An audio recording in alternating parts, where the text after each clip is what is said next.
बिस्मिल्लाहिर्रहमानिर्रहीम। अस्सलाम वालेकुम। आज हम हेल्थ असेसमेंट का चैप्टर नंबर 5 रिस्पायरेटरी सिस्टम पढ़ेंगे और इसके अंदर जितने भी इम्पॉर्टेंट चीज़ें हैं वो डिस्कस करेंगे असेसमेंट के हवाले से। So let's get started. इसको थोड़ा सा जूम करते हैं। अच्छा जी, सबसे पहले आपको इसकी एनाटॉमी बताई गई है, तो एनाटॉमी आई होप कि आपको पता होगी।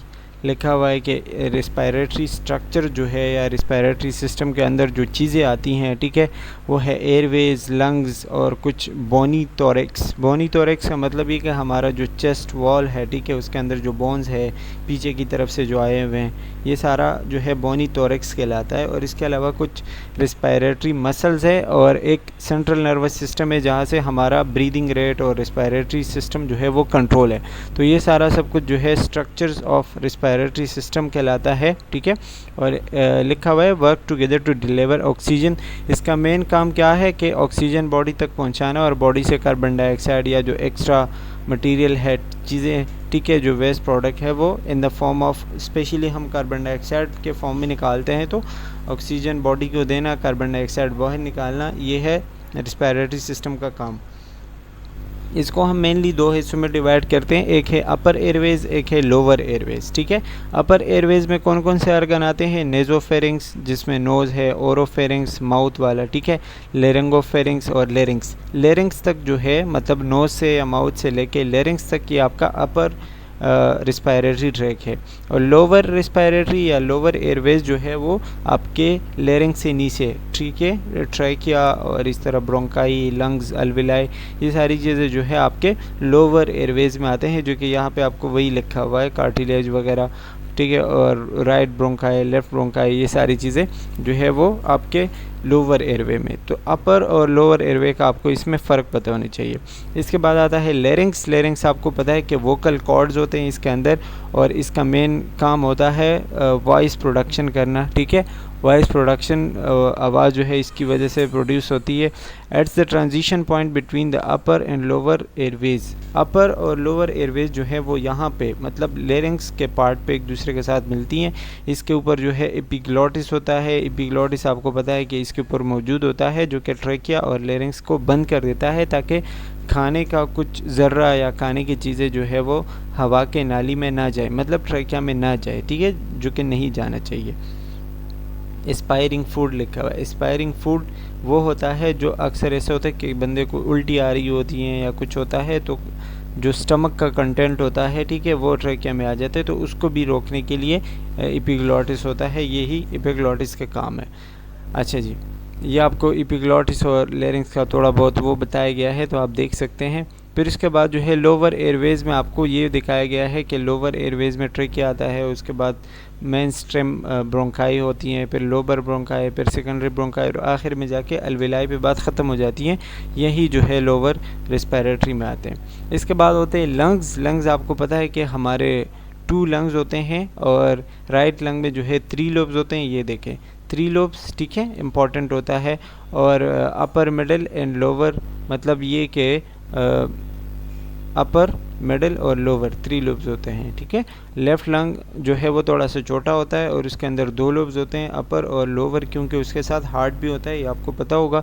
The lungs share space in the thoracic cavity with in the heart in a great vessel. यहाँ पे जो है हार्ट और वेसल्स और इन चीज़ों को लंग्स ने थोड़ी सी जगह दी हुई है, इसीलिए जो लेफ़्ट लंग है वो थोड़ा सा छोटा है। ये लिखा हुआ है मीडियास्टिनम। मीडियास्टिनम जहाँ पे हार्ट पड़ा हुआ है और 2 लंग्स के दरमियान जो स्पेस है, इसको हम कहते हैं मीडियास्टिनम। इसका आपको याद होना चाहिए, पता होना चाहिए।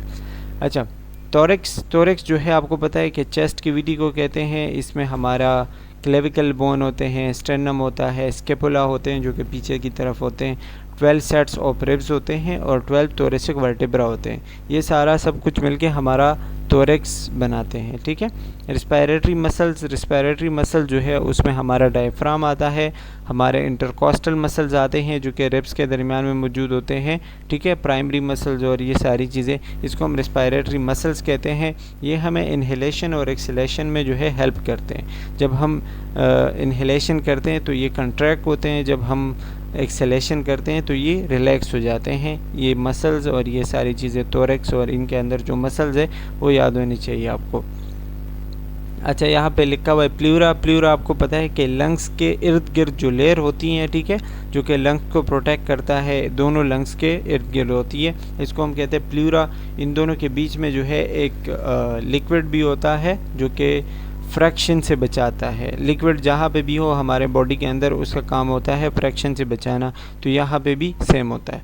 अब आते हैं इसके असेसमेंट पे। असेसमेंट इसका आपने समझना है, इजी है लेकिन समझना होगा थोड़ा सा, ठीक है। इसमें लिखा हुआ है कि सबसे पहले जब आप असेसमेंट करोगे तो असेसमेंट का सबसे पहला जो स्टेप होता है वो है इंस्पेक्शन या फिर ऑब्जर्वेशन, कि आपने जनरल अपीयरेंस देखना है। आपने देखना होगा पिल्पेशन के कोई परकशन, पिल्पेशन वगैरह या अस्कल्टेशन, ये सारी चीज़ आपने देखनी होगी, करनी होगी। पहले आप जो है इंस्पेक्शन करोगे, जनरल ऑब्जर्वेशन करोगे, ठीक है। आप उसको देखोगे, उसका चेस्ट देखोगे, दोनों चेस्ट के दोनों साइड्स देखोगे कि कोई एक साइड बड़ा एक छोटा इस तरह तो नहीं है, ठीक है। फिर उसके बाद जो है आप पीछे की तरफ मतलब उसका बेक देखोगे, बेक में भी इसी तरह की सेम आप देखोगे कि कोई एबनॉर्मलिटी वगैरह तो नहीं है, ठीक है। कोई साइज़ बड़ा कोई छोटा, ये चीज़ें आपके नहीं होनी चाहिए मतलब एक मरीज़ के चेस्ट में, ठीक है। ये आपको लैंडमार्क्स इसमें बताए गए हैं कि आपने किस लैंडमार्क से चेक करना है। जैसे स्टर्नल सुपरा स्टर्नल नॉच है, ठीक है, तो इसके हिसाब से बिल्कुल ये दूसरा वाला सही होना चाहिए। यहाँ पे क्लेविकल है तो यहाँ पे भी क्लेविकल बिल्कुल सीधा होना चाहिए, ठीक है। रिब्स बताए गए हैं, इसके अलावा लंग के जो लोब्स है वो बताए गए हैं। तो ये सारी चीज़ें आपने मतलब एक दूसरे के साथ चेक करनी होगी और ये बिल्कुल सिमेट्री में होनी चाहिए। इस डायग्राम से आपको इन लाइन से अंदाज़ा हो जाएगा। ये 4 लाइंस बताई गई हैं ना, 5, तो इसमें आप देख सकते हैं। अच्छा जी, इसके अलावा इंस्पेक्टिंग द चेस्ट, इसमें जो है चेस्ट देखोगे, चेस्ट में जो है आप कोई मासिस, कोई ट्रॉमा, कोई इंजरी या फिर सर्जरी का कोई भी एबनॉर्मलिटी देखोगे, अगर इस तरह का कुछ है तो फिर आपने वो नोट कर देना है। और इसी तरह बेक पे भी आप जो है C7 जो सर्वाइकल वर्टिब्रास है, ठीक है, और थोरेसिक वर्टिब्रा है, वो सारी चीज़ें आपने चेक करनी होगी। क्लेविकल बोन और जो पीछे की तरफ जितनी भी चीज़ें होती हैं, ठीक है, दोनों साइड्स ये आपने चेक करने होंगे। अच्छा, अब आते हैं रिस्पायरेटरी रेट एंड पैटर्न पे। रिस्पायरेटरी रेट मतलब होता है कि एक मिनट में एक बंदा कितनी दफ़ा सांस लेता है। तो नॉर्मली जो एडल्ट होता है वो 12 से 20 दफ़ा लेता है, ठीक है, 12 से 20 दफ़ा या 12 से 20 पर ब्रीथ्स पर मिनट इतने होते हैं एक एडल्ट के। और अगर छोटा बच्चा है, इन्फेंट है, तो उसके होते हैं 40 ब्रीथ्स पर मिनट, ये उनमें नॉर्मल होता है। लेकिन अगर इससे कम ज़्यादा है तो फिर वो एबनॉर्मल होगा और वो आपने नोट करना होगा, ठीक है। इस दौरान जो है अगर किसी का नॉर्मल है तो वो बिल्कुल इवन कोऑर्डिनेटेड और ये रेगुलर सांस उसका होना चाहिए, इसमें कोई भी मसला हो तो वो आप नोट करेंगे। एक्सेसरी मसल्स जो मैंने आपको बताया कि डायफ्राम और इंटरकोस्टल मसल जो है, अगर वो हद से ज़्यादा यूज़ हो रहे हैं, जितने नॉर्मली एक बंदा यूज़ करता है, ठीक है, उससे ज़्यादा वो यूज़ कर रहा है या फिर उसको ज़्यादा मसला हो रहा है ब्रीदिंग में, ठीक है, तो ये भी एक एबनॉर्मल कंडीशन है और ये आपने नोट कर देना है। इसके अलावा अगर वो मतलब जब आप उसका मुंह बंद करते हो, आप उसको ये कहते हो कि मुंह से आपने सांस नहीं लेना, आपने जो है होंठ बंद कर देने हैं और आपने नाक से सांस लेनी है। अब जब वो नाक से सांस लेता है और उसको जो है बहुत ज़्यादा तेज़ सांस ले रहा है, सांस में आवाज़ें आ रही हैं, फ्लेयर्स जिसको हम कहते हैं, ठीक है, तो फिर वो एबनॉर्मल होता है और आपने वो भी नोट कर देना होता है। अच्छा, रिलेटेड स्ट्रक्चर जो होते हैं जैसे कि स्किन, टंग, माउथ, फिंगर्स, वो सारी चीज़ें भी अपनी नोट कर देनी होती है, क्योंकि उसमें आपको साइनोसिस और हाइपोक्सीमिया और हाइपोक्सिया इन सारी चीज़ों का पता चलता है, ठीक है। अगर कलर ब्लूइश है, इस तरह है, तो फिर आपको पता चलेगा कि हाँ इसमें ऑक्सीजन की कमी है, साइनोसिस जिस तरह हमने पढ़ा था। या फिर जो क्लब्ड फिंगर होते हैं, जो नेल्स होते हैं, ठीक है, वो ख़राब हो जाते हैं, तो इसमें भी आपको फिर पता चलेगा कि नेल्स ख़राब है, क्लब्ड फिंगर है, तो वो भी एक हाइपोक्सिया की वजह से होता है। किसी को लॉन्ग टर्म या क्रॉनिक हाइपोक्सिया हो, ठीक है, तो इसकी वजह से क्लबिंग हो जाती है फिंगर्स की। इसके अलावा आप चेस्ट को पेल्पेट करोगे। चेस्ट का पेल्पेशन बहुत इजी है। आप जो है चेस्ट नॉर्मली स्मूथ, वार्म और ड्राई होनी चाहिए। इस इन तीनों में से अगर ना हो तो मतलब वो एबनॉर्मल है, स्मूथ नहीं है, ड्राई नहीं है या वार्म नहीं है, ठीक है, तो ये एबनॉर्मल होता है। आप जो है gentle palpation shouldn't cause the patient pain, मतलब ये कि आप जेंटली उसको पेल्पेट करोगे, पेशेंट को कोई दर्द वगैरह नहीं दोगे, ठीक है। पेन में B caused by costochondritis, rib और वर्टिब्रल फ्रैक्चर। अगर पेशेंट को दर्द हो रहा है, ठीक है, तो कॉस्टोकॉन्ड्राइटिस मतलब जो इंटरकॉस्टल मसल्स है, जो स्टेर्नम है, ठीक है, उसके कोई इन्फ्लेमेशन या रिब या वर्टिब्रा वगैरह फ्रैक्चर है उसकी वजह से हो सकता है, या कोई मसल्स में मसला है उसकी वजह से भी हो सकता है, ठीक है, या कोई बहुत ज़्यादा कफिंग हो रही है तो उसकी वजह से भी उसको पेन महसूस हो सकता है। Crepitus which feel like puffed rice cereal crackling under the skin indicate that air is leaking from the Airways और लंग्स। अगर आपको क्रेपिटस जिस तरह कोई चीज़ तोड़ने जैसी आवाज़ आ रही होती है, ठीक है, तो उसका वो ये इस चीज़ का इशारा होता है कि लंग से हवा लीक हो रही है या किसी ब्रोंकाई से लीक हो रही है, ठीक है, एयरवे से लीक हो रही है, लंग से लीक हो रही है। अगर हवा लीक हो रही है मतलब उसमें कोई होल बना हुआ है, कोई मसला है, ठीक है, तो आपको क्रेपिटस आवाज़ सुनाई देगी जो कि एक एबनॉर्मल कंडीशन है, ठीक है। Also palpated for tactile fremitus. Tactile fremitus मतलब ये कि साउंड ऑफ या vibration of the chest wall, ठीक है, वाइब्रेशन करेगी, आप चेस्ट वॉल जो है वो देखेंगे तो उस पर आपको बहुत ज़्यादा वाइब्रेशन महसूस होगी। तो ये भी एक नॉर्मल कंडीशन है कि सांस लेते वक्त अगर बहुत ज़्यादा वाइब्रेशन महसूस हो रही है तो वो भी आपने नोट करना होगा और एक एबनॉर्मल होता है, ठीक है। ये भी आपको यही बताया गया है कि आप कैसे करोगे। आप पहले अपना जो आपकी हथेली है आप वो उसके चेस्ट पे रखोगे, लेकिन उंगलियां टच नहीं करनी, जैसे कि आप पिक्चर में देख सकते हैं, ठीक है, उंगलियां टच नहीं करनी, सिर्फ हथेली रखनी है और उससे आप जो है उसको बताओगे कि सांस लो। जब वो सांस लेता है तो फिर आपको पता चलेगा कि आपको कोई वाइब्रेशन वगैरह महसूस हो रही है या नहीं, ठीक है। तो कोई भी वाइब्रेशन ज़्यादातर महसूस नहीं होनी चाहिए, चेस्ट बिल्कुल सॉफ्ट और वार्म वगैरह होनी चाहिए, ठीक है। उसके बाद आप अपने फिंगर्स के टिप से जो है चेस्ट को देखोगे, उसका पिल्पेशन करोगे, देखोगे कि कोई मास या कोई ट्रॉमा इंजरी या कोई टेंडरनेस वगैरह तो नहीं है। तो ये आपने इस तरीके की इसकी असेसमेंट करनी होगी। अब आते हैं चेकिंग फॉर टेक्टाइल प्रेमिटिस। टेक्टाइल प्रेमिटिस मतलब वाइब्रेशन। आगे से आपने देख लिया, इसी तरह आपने पीछे से भी करना होगा और वही पाम्स का बताया गया है, यहीं पे वही सब कुछ लिखा हुआ है जो मैंने आपको अभी बताया कि आपने अपने पाम्स के ज़रिए चेक करना होगा, ठीक है। और इस तरह ये जो उंगलियां रखी हुई हैं कि आप जो है अपनी 2 उंगलियां यहाँ पे रखेंगे और आगे की तरफ भी रखेंगे, ठीक है, अपने उसके चेस्ट वॉल पे, और उसके हाथ बिल्कुल इस तरह होने चाहिए, मतलब आगे की तरफ बेंडेड होने चाहिए। तो जब आप उंगलियां इस तरह रखते हैं और वो सांस लेता है, ठीक है, तो ये जगह थोड़ी सी फूल जाती है, स्वेल हो जाती है, जिसकी वजह से आपकी उंगलियों का जो पोजीशन है वो थोड़ा सा चेंज हो जाता है, मतलब थोड़ी सी इधर उधर चली जाएंगी सांस लेते वक्त, ठीक है। तो अगर इस तरह होता है तो वो एबनॉर्मल होता है, मतलब इस तरीके से आप चेक करोगे, नॉर्मल होता है, सॉरी एबनॉर्मल नहीं होता, ठीक है। अच्छा, व्हाट आर द रिजल्ट्स, वही तो मैंने आपको बता दिया। वाइब्रेशन आपको जो है बहुत ज़्यादा इंटेंस फील हो रही है, या एक साइड पे फील हो रही है, दूसरे पे नहीं फील हो रही है, या दोनों पे ही नहीं फील हो रही है, या कोई और मसला है, ठीक है। तो इसी तरीके से वो आपको मुख्तलिफ़ किस्म की बीमारियाँ बताते हैं, जैसे एम्फाइसीमा का बताते हैं, नीमोथेरेक्स का बताते हैं, प्लूरल इफ्यूजन मतलब जब हवा लीक हो रही होती है लंग्स से, ठीक है, तो ये आपको बताते हैं। फेंट और no vibration in the upper posterior thorax में इंडिकेट ब्रोंकल ऑब्स्ट्रक्शन। अब अगर मतलब बिल्कुल ही वाइब्रेशन नहीं आ रही, जैसे नॉर्मल आती है थोड़ी थोड़ी, ठीक है, तो वो सही है, लेकिन बिल्कुल नहीं आ रही तो मतलब ये कि ऊपर जो एयरवेज है वो ऑब्स्ट्रक्ट है, वो बंद है, ठीक है, तो आगे जाके हवा नहीं पास हो रही, तो इसलिए वो एबनॉर्मल काउंट किया जाता है। इसके अलावा हम चेस्ट को परकश करते हैं, तो परकशन आपको पता है कि हम अपने मतलब वो हाथ उस चेस्ट के ऊपर रखते हैं जो हमारा नॉन डोमिनेंट हाथ होता है, जो हम ज़्यादा नहीं यूज़, जैसे कि कोई राइट हैंडेड है तो वो चेस्ट के ऊपर लेफ़्ट हैंड रखेगा, ठीक है, और अपने राइट हैंड से उस उंगली को दबाएगा, फिर आपको जो है उसके पता चलेगा। अब इस दौरान परकशन के दौरान आपको पता है कि हम साउंड्स देखते हैं, तो इसके दौरान आपको मुख्तलिफ़ किस्म के साउंड्स देखने को मिलती है, सुनने को मिलती है।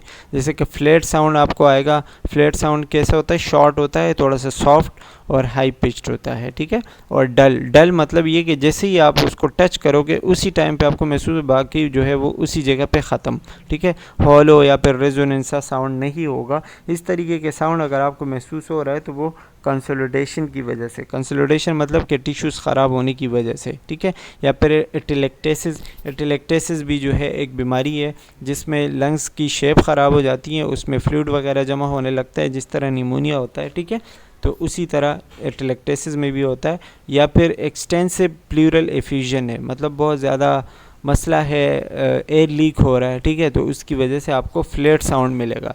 फ्लेट साउंड मिलता है तो ये सारी चीज़ें, ये सारी बीमारियां या ये सारे वजूहात हो सकते हैं उसके। दूसरा है डल साउंड। डल जो है वो भी इसी तरह है कि थोड़ा सा मीडियम होता है, उसकी इंटेंसिटी या शिद्दत इतनी, पिच भी मीडियम होता है, ठीक है, और इसका लेंथ या फिर थर्ड, जैसे आप किसी चीज़ को टच करो और बस उससे एक आवाज़ आए थर्ड लाइक, ठीक है, तो उसको हम कहते हैं डल, ठीक है। ये आपको सॉलिड एरिया पे मिलेगा, सॉलिड एरिया जब आप टच करेंगे तो आपको डल साउंड मिलेगा, स्पेशली ये निमोनिया में होता है, ठीक है। इसके अलावा है रेजोनेंट। रेजोनेंट उस आवाज़ को कहते हैं जो कि गूंजती है, ठीक है, तो ये थोड़ा सा लॉन्ग होता है, लाउड होता है, लो पिच्ड होता है, और हॉलो। हॉलो मतलब जैसे खोखले जगह पे आप टच करोगे ना तो आवाज़ गूंजती है, ये जो है रेजोनेंट कहलाता है। और ये नॉर्मल होता है, मतलब आप जब नॉर्मल लंग टिश्यू देखोगे तो आपको उसमें रेजोनेंट साउंड मिलेगा, ठीक है। Hyper resonant. हाइपर रेजोनेंट जब बहुत ज़्यादा लाउड हो, बहुत ज़्यादा जो है वो ज़्यादा हो, ठीक है, तेज़ आवाज़ हो, और लो पिच्ड होता है, ठीक है, आपको जो है स्टमक में भी यही आवाज़ मिलेगी। तो ये क्या होता है कि क्यों होता है कि जब आपके लंग बहुत ज़्यादा हाइपर इन्फ्लेट हो, मतलब बहुत ज़्यादा उसमें हवा भर चुकी हो और बहुत ज़्यादा उसका साइज़ बढ़ चुका हो, ठीक है, एम्फाइसीमा या फिर निमोथेरेक्स वाले कंडीशन में ये आपको मिल सकता है। इसके अलावा है टेम्पेनिक। टेम्पेनिक भी लाउड और हाई पिच साउंड होता है, ठीक है, और ये एयर कलेक्शन या फिर निमोथेरेक्स में भी होता है। अच्छा जी, इसके अलावा हम डायफ्रामेटिक एक्सर्शन देखते हैं। डायफ्रामेटिक एक्सर्शन मतलब उसका साइज़ देखते हैं डायफ्राम का। डायफ्राम का साइज़ हम कैसे चेक करेंगे कि सबसे पहले आप मरीज़ को बताओगे कि एक्सहेल करो, मतलब सांस छोड़ो, ठीक है, जब वो सांस छोड़ता है तो फिर आप अपना जो है परकशन स्टार्ट करोगे लंग से। लंग से दो किस्म के आपको रेजोनेंस साउंड मिलेगा। जिस पॉइंट पे वो रेजोनेंस साउंड नीचे की तरफ आते हुए ख़त्म हुआ, जैसे कि ये लगाया हुआ है, ठीक है, तो वहाँ पे आपने एक पॉइंट लगाना है। आप किसी के डायफ्राम चेक कर रहे हो तो आप लंग से स्टार्ट करोगे, लंग से आपको रेजोनेंस आवाज़ आएगी, रेजोनेंस आवाज़ जहाँ पे ख़त्म हुआ और डल साउंड स्टार्ट हुआ उसी पॉइंट पे आपने इस तरह का एक निशान लगा देना है, ठीक है। फिर क्या हुआ है कि ask the patient to inhale as deeply as possible. फिर आप उसको बताओगे कि अभी दोबारा से सांस लो।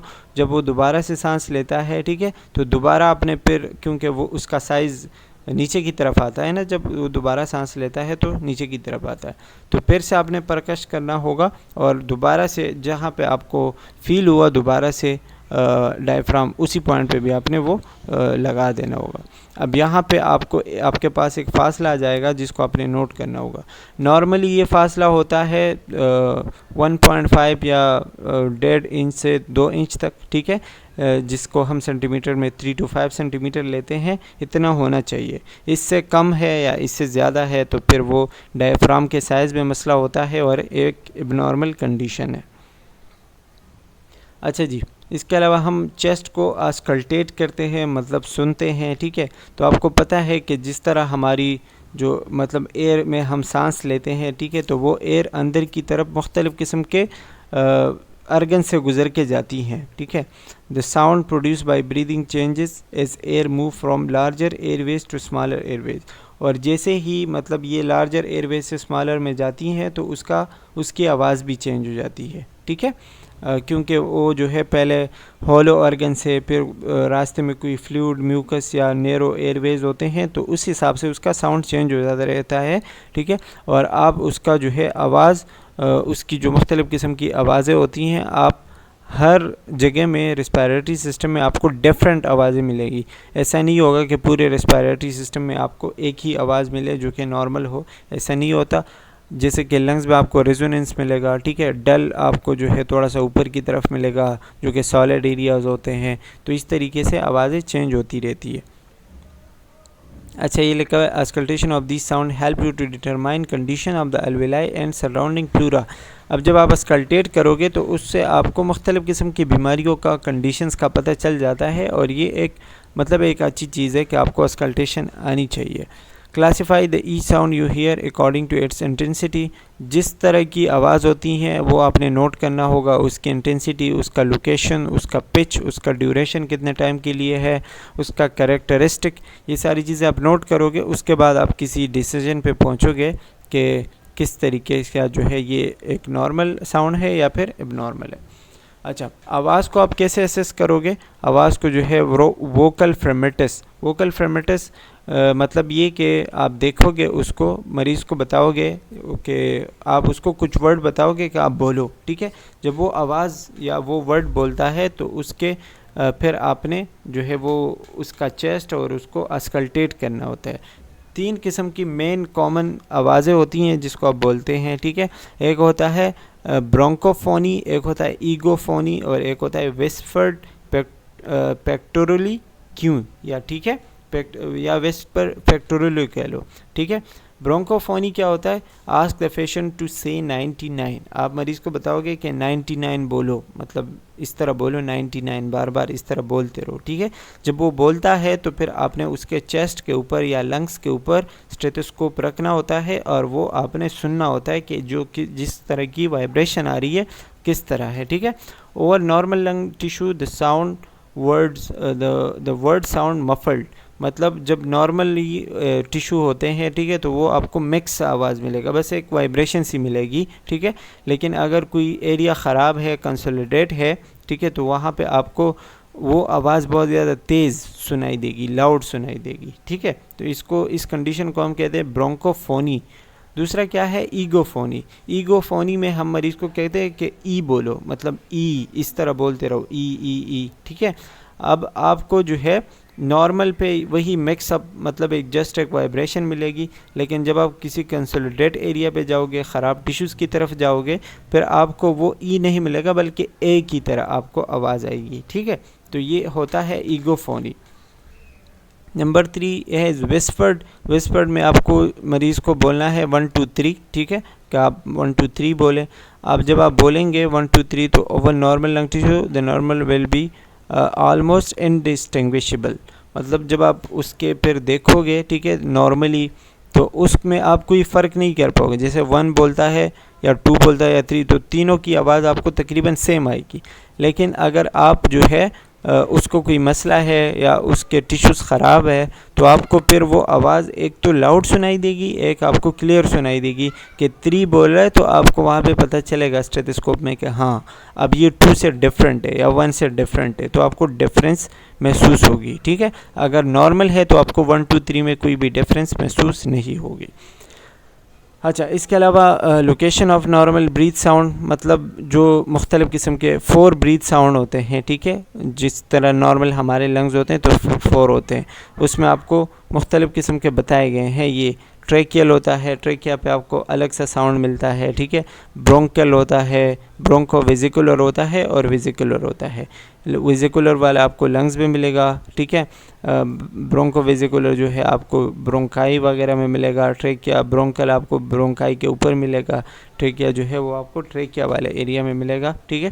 ये आप 4 साउंड, बस आपको इसके नाम याद होने चाहिए, बाकी आप देखना चाहते तो देखेंगे कहाँ कहाँ पे आपको ये मिल सकते हैं और किस तरीके की होती है। अब आते हैं कुछ एबनॉर्मल फाइंडिंग्स पे। एबनॉर्मल फाइंडिंग्स जो है आपको पता है कि चेस्ट वॉल के अंदर बहुत सारे मसले आते हैं, जैसे कि लिखा हुआ है बैरल चेस्ट। बैरल चेस्ट क्या होता है? इंक्रीज़ एंटीरियो पोस्टीरियर डायमीटर, मतलब ये बाहर की तरफ चेस्ट जब निकलती है, ठीक है, इसको हम कहते हैं बैरल चेस्ट। दूसरा क्या है? Funnel chest. फनल चेस्ट में ये अंदर की तरफ जाता है, ठीक है, और स्टेर्नम आपका अंदर की तरफ होता है, इसको हम कहते हैं फनल चेस्ट। इसको हम दूसरा भी नाम लिखा हुआ है पैक्टस एक्सेवेटम, ठीक है, एक्सेवेटम कह लें, ये आपको इसका नाम याद होना चाहिए, फनल चेस्ट और बैरल चेस्ट। लेकिन ज़रूरी नहीं है, यहाँ पे एक बात लिखी हुई है, ज़रूरी नहीं है कि किसी को ये मसले हैं तो उसका रिस्पायरेटरी ख़राब होगा या उसको रिस्पायरेटरी सिस्टम का मसला होगा। किसी का बैरल चेस्ट है तो उसको ज़रूरी नहीं है कि सांस में कोई मसला हो, या किसी का फनल चेस्ट है तो उसको भी मतलब हमेशा नहीं होता, किसी का ऐसे पैदाइशी तौर पर होता है, नॉर्मली सांस वगैरह सब कुछ उसका सही होता है, लेकिन उसके शायद लंग्स का साइज़ थोड़ा सा छोटा हो, या फिर वो कोई एक्सरसाइज करने में उसको मसला हो रहा हो, एक्सरसाइज करने के बाद उसको जो है थोड़ी सी सांस की तकलीफ़ होती है, या फिर रिस्पायरेटरी फेलियर और वो सारी चीज़ें हो सकती है। नॉर्मली उसको इस तरह का कोई मसला नहीं होता। इसके बाद लिखा है पैराडॉक्सिकल मूवमेंट। पैराडॉक्सिकल मतलब अनइवन या disturb movement of the chest wall, ठीक है, एक शोल्डर उसका ऊपर है, एक नीचे है, इस तरीके के। तो ये किसी फ्रैक्चर या किसी ट्रॉमा या किसी भी चीज़ की वजह से हो सकता है, ठीक है। जैसे कि इसमें पिजेंट चेस्ट जो है लिखा हुआ है एंटीरियरली डिस्प्लेस स्टर्नम, आगे की तरफ का जो स्टर्नम होता है वो डिस्प्लेस हो चुका होता है, अपनी जगह पे नहीं होता, उसको हम कहते हैं पिजेंट चेस्ट, ठीक है। दूसरा क्या है, थोरेसिक काइफोस्कोलियोसिस, मतलब ये कि बिल्कुल कंप्लीट एबनॉर्मली उसका हो चुका है। इसमें जो है एक शोल्डर ऊपर की तरफ होता है, एक नीचे की तरफ होता है, रेस्ट शोल्डर एंड स्केपुला और शोल्डर जो है एक ऊपर और एक नीचे, इसको हम कहते हैं थोरेसिक काइफोस्कोलियोसिस। इसके अलावा कुछ एबनॉर्मल रिस्पायरेटरी पैटर्न्स है, जैसे कि टैकेपनिया है। टैकेपनिया का मतलब होता है इंक्रीज रिस्पायरेटरी रेट, बहुत ज़्यादा तेज़ सांस लेना, ठीक है। ब्रेडिपनिया स्लो सांस लेना। एपनिया बिल्कुल सांस है ही नहीं, एब्सेंस है, ठीक है। इसके अलावा है हाइपरएपनिया मतलब गहरी सांस लेना, बार बार तेज़ और गहरी सांस लेना। इसके अलावा कॉस्मोल रिस्पायरेशन बहुत ज़्यादा तेज़ सांस लेना और रैपिड ब्रीदिंग करना, जिसमें कोई भी रिलैक्सेशन कोई भी कुछ भी ना हो, और ये जिस तरह हम नॉर्मली 20 दफ़ा लेते हैं 1 मिनट में, ठीक है, 20 ब्रीथ्स पर मिनट, ये उससे कई ज़्यादा होता है, ठीक है, और इसमें साउंड्स भी महसूस होते हैं। इसके अलावा चीनी स्ट्रोक रिस्पायरेशन जो है वो एक दफ़ा तेज़ होता है, उसके बाद आपको एक स्लोप मिलेगा, थोड़ा सा रिलैक्सेशन, ठीक है, फिर जो है वो तेज़ होगा, फिर स्लोप, फिर जो है रिलैक्सेशन, और फिर जो है इस तरीके के, मतलब एक ख़ास पैटर्न फॉलो करता है, ठीक है। आपको जो है वो इस तरीके की सुनाई देती है आवाज़, चेनी स्ट्रोक रिस्पायरेशन कहलाता है। इसके अलावा बायर्ट्स रिस्पायरेशन डीप ब्रीदिंग होती है, जैसे कि चीनी जो है वो टैकेपनिया है, मतलब तेज़ ब्रीदिंग है, लेकिन उसमें बीच में जो है वो भी है, थोड़ा सा रिलैक्सेशन है, फिर तेज़ ब्रीदिंग है। बायोट जो है वो है काफ़ी डीप ब्रीदिंग है, और उसमें भी रिलैक्सेशन होता है, फिर डीप ब्रीदिंग, फिर थोड़ा सा रिलैक्स, ठीक है ये। अच्छा, डेस्पनिया के कुछ ग्रेडिंग्स है, जैसे कि 0 ग्रेड है, तो 0 ग्रेड में मतलब कोई भी उसको नॉर्मली जिस तरह बंदा चल रहा होता है, घूम फिर रहा होता है, तो उसको कोई सांस का मसला नहीं होता, ठीक है, उसको हम क्या कहते हैं, 0 ग्रेड। ग्रेड 1 होता है, तो उसमें मतलब तब उसको सांस का मसला होगा जब वो जल्दी में होगा, या वो दौड़ता रहता है, ठीक है, या फिर बहुत ज़्यादा तेज़ चल रहा होता है, या फिर कई जगह पे जो है चढ़ रहा होता है, तो उसको ग्रेड 1 कह सकते हैं, कि उसकी वजह से उसको जब सांस का मसला हो।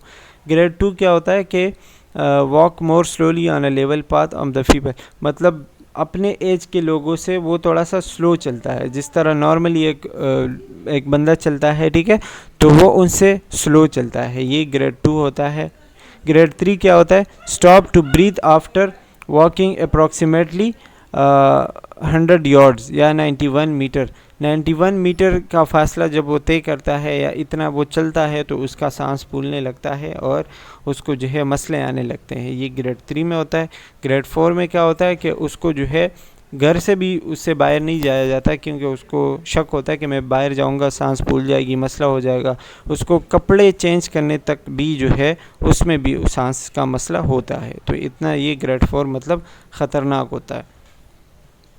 एबनॉर्मल ब्रेथ साउंड्स होते हैं, एबनॉर्मल ब्रेथ साउंड या फिर हम उसको एडवेंटिशियस साउंड्स कहते हैं। एडवेंटिशियस साउंड्स मतलब जो एक्स्ट्रा ब्रीदिंग साउंड्स होते हैं, ठीक है, एक तो वो है जो इनहेलेशन और एक्सहेलेशन की वजह से होता है, वो तो नॉर्मल है, लेकिन अगर एक्स्ट्रा हो, ठीक है, उसको हम कहते हैं एडवेंटिशियस ब्रेथ साउंड्स, ठीक है। और ये कुछ साउंड होते हैं जैसे फाइन क्रैकल्स है, कोर्स क्रैकल है, वीजेज है और रोंकी है, ठीक है। इसमें क्या होता है कि आपको जो है फाइन क्रैकल्स इसी जगह पे, जैसे कि आपका इंस्पायरेशन ख़त्म होता है उसी जगह पे आपको मिलेगा। कोर्स क्रैकल्स आपको पूरे इंस्पायरेशन और थोड़े से एक्सपायरेशन में भी मिलेगा, ठीक है। जैसे कि आपको ये रेड कलर का नज़र आ रहा होगा, ठीक है। वीजेस क्या है, वीजेस आपको एक्सपायरेशन में मिलेगा और रोंकी भी जो है आपको एक्सपायरेशन में मिलती है। खैर ये इतना इंपॉर्टेंट नहीं है, बस आपको ये 4 साउंड्स इसके नाम कम से कम याद होने चाहिए। वीजेस, रोंकी, क्रैकल्स, ये सारी चीज़ें याद हो, मतलब ये जो है एक एबनॉर्मल साउंड्स होते हैं। अच्छा, ये भी आपको उसके कैरेक्टरिस्टिक और सारी चीज़ें बताई गई हैं, इसको छोड़ ही दें आप, ठीक है। और इसके अलावा आपको बीमारियों के हवाले से, जैसे किसी को एस्बेस्टोसिस है तो उसको कौन से साउंड्स उसके फाइंडिंग्स आपको मिलेंगे ऑस्कल्टेशन के दौरान, ठीक है।